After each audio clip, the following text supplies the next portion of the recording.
দেশে গণতন্ত্র, ভোটাধিকার ও মানব জীবনের কোনো নিরাপত্তা নেই। প্রতি মুহূর্তে লঙ্ঘিত হচ্ছে মানবাধিকার। সংবাদকর্মীরা কথা বলতে পারছেন না। গুম, হত্যা, হামলা মামলা এখন নিত্যদিনের বিষয়।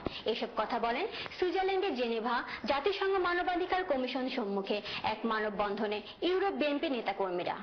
এ সময় ইউকে, ইতালি, ফ্রান্স, জার্মান সহ বিভিন্ন দেশ থেকে বিএনপি নেতাকর্মীরা যোগ দেয় এই মানববন্ধনে। বিস্তারিত থাকছে আমাদের সুইজারল্যান্ড প্রতিনিধি সুলতানা খান তানজিনের রিপোর্টে।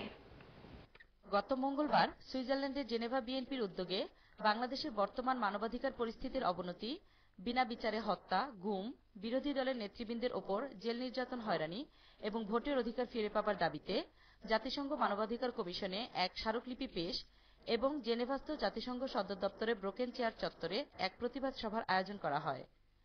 জেনেভা বিএনপির সভাপতি নুরুল ইসলাম জজের সভাপতিত্বে ইতালি, ফ্রান্স, বেলজিয়াম এবং ইংল্যান্ড সহ আরও অনেক দেশ থেকে কয়েক শত নেতাকর্মীর উপস্থিতিতে আয়োজিত বিক্ষোভ সমাবেশে প্রধান অতিথি হিসেবে উপস্থিত ছিলেন বিএনপির আন্তর্জাতিক বিষয়ক সম্পাদক মুহিদুর রহমান মুহিত।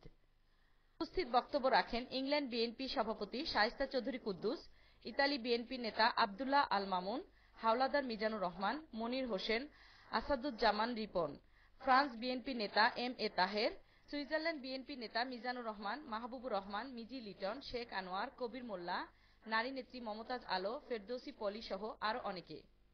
নেতৃবৃন্দ বিএনপিকে শক্তিশালী করে ভোটের অধিকার রক্ষায় খালেদা জিয়ার নেতৃত্বে সবাইকে একসাথে কাজ করার আহ্বান জানান।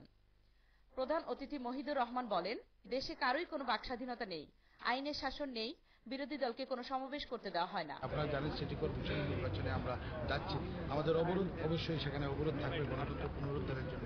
কর্মীর কোনো বাকস্বাধীনতা নেই, মানুষের কোনো মৌলিক অধিকার আছে বাংলাদেশে যেটা পাওয়ার দরকার সেটা নেই। বাংলাদেশে কোনো আইনের শাসন নেই। বাংলাদেশের বিরোধী দল তার ন্যায্য অধিকার যেমন যে তারা পিসফুল র্যালি, ডেমনস্ট্রেশন এগুলো করবে অন্যায়ের বিরুদ্ধে, সরকারের যে কোনো অপকর্মের বিরুদ্ধে, সেটাও আজকে বিরোধী দল তারা করতে পারছে না। শেষে